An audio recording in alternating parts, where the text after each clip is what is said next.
ya Rasulullah, ya Habiballah, ya Rasulullah.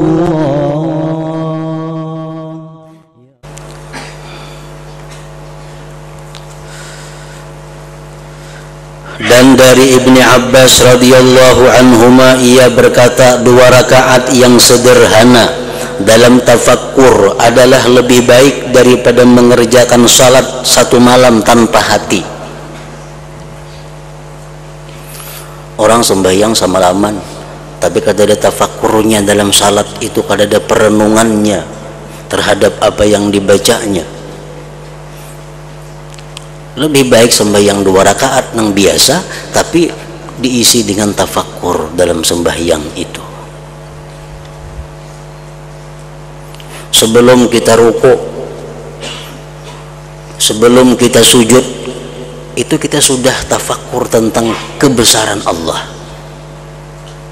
Dengan demikian kita ruku, dengan demikian kita sujud.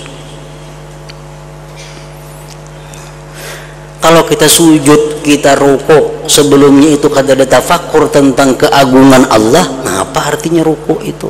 Apa artinya sujud itu?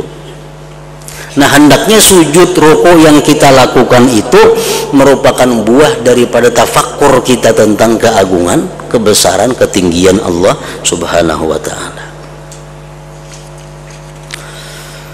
Ketika Abu Shuraih berjalan, tiba-tiba ia duduk,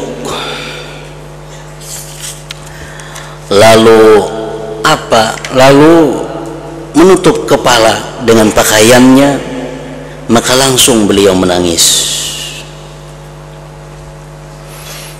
Lalu ditanyakan kepadanya, apa yang membuat kamu menangis, wahai Abu Shuraih? Kenapa pian menangis?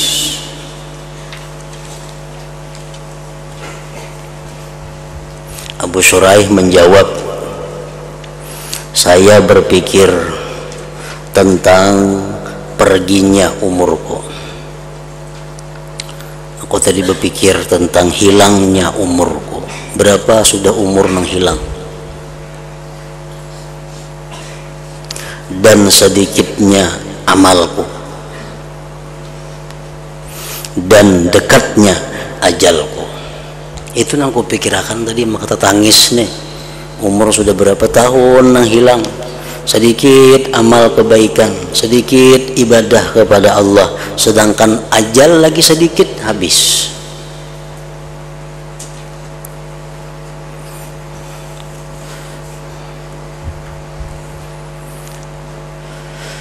Kalau kita menghitung, umpamanya kita berumur 60 tahun,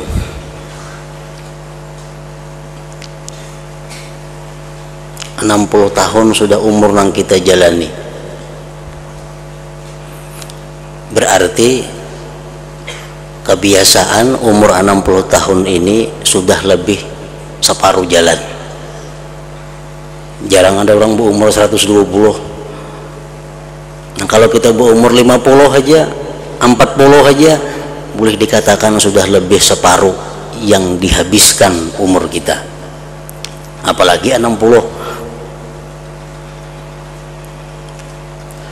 Nah, umur 60 tahun itu, kalau kita mengetahui berapa ibadah kita, Imam Ghazali mengatakan, kalau kita umur 60 tahun, kita guring 8 jam sehari, sepertiga, berarti 20 tahun jumlahnya kita guring. 20 tahun kita guring. Kalau umur 60 tahun, guring rata-rata sehari 8 jam. Berarti umur sudah untuk guring itu 20 tahun.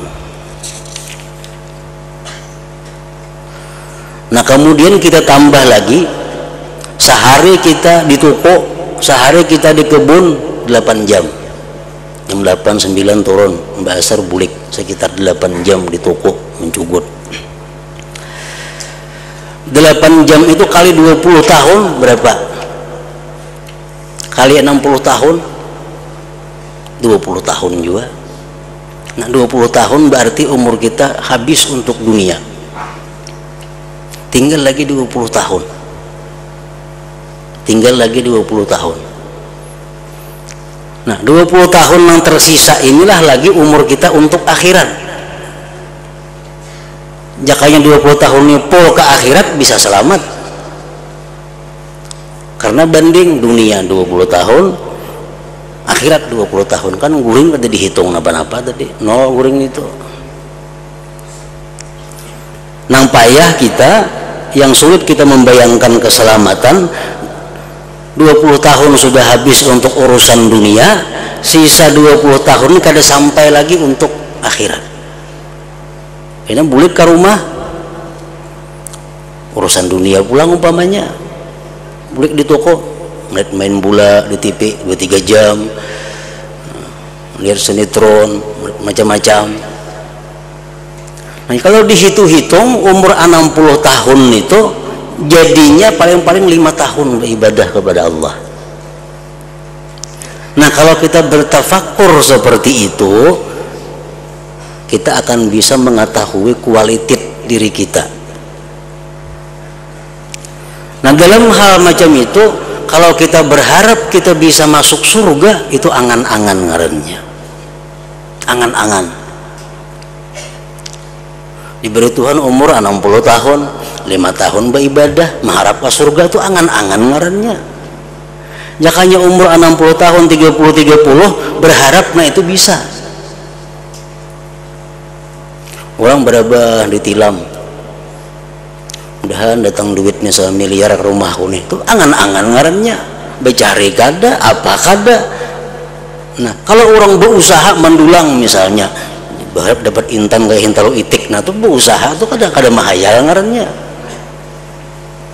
Nah, sama hal kalau kita mengharapkan surga kepada Allah, tapi modal kita ini kada pantas untuk surga, tuh angan-angan ngarannya.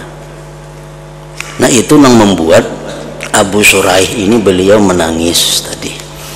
Nah, karena mentafakurkan itu, saya berpikir tentang perginya umurku dan sedikitnya amalku dan dekatnya ajalku.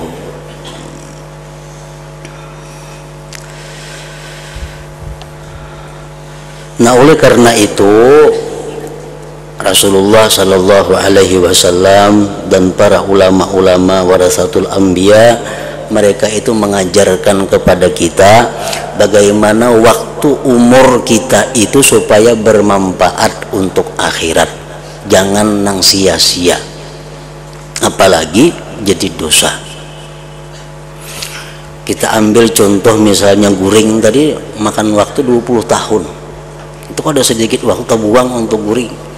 Nah, kayak apa caranya supaya guring itu dijadikan supaya ibadah? Kayak apa caranya supaya guring itu berpahala? Jadi mengarang 20 tahun tambahan. Nah, para ulama mengajarkan antara lain bisa guring itu menjadi pahala dengan niat yang baik. Dengan niat yang baik. Inya guring pertama untuk menunaikan hak tubuh. Inya guring dengan niat supaya sihat awak untuk mengabdi beribadah kepada Allah. Nah, kalau bangunnya kayaknya beribadah,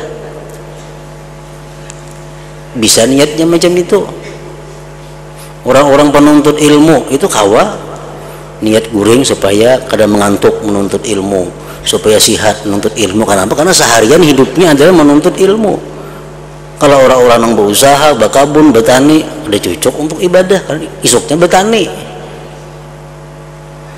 Nah, itu jalan pertama, dengan niat bisa guring itu menjadi ibadah. Yang kedua, guring itu bisa menjadi ibadah dengan zikrullah. Zikrullah umum, salawat, kata tasbih, Quran, apakah? Artinya apa? Kita hendak guring itu berbacaan la ilaha illallah, umpamanya la ilaha illallah. Nah, sampai kita tak guringan, tak ampih kita tak guringan. Jakanya kita kada guring bacaan terusnya, cuma tak guringan.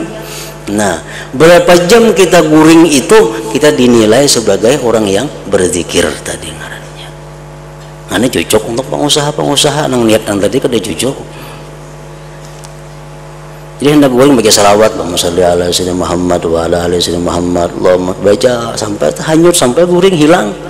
Nah, berapa jam guring, maka kita dihukumkan sebagai orang yang bersalawat atas Nabi Sallallahu Alaihi Wasallam.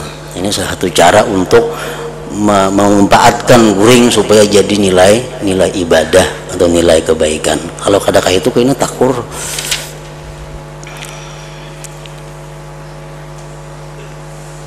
Ibarat tasbih, nah Allah talapas taguringan ampe. Nah, jam 4 subuh bangun 5 jam dari guring, nah 5 jam itu kita dihitung Allah itu.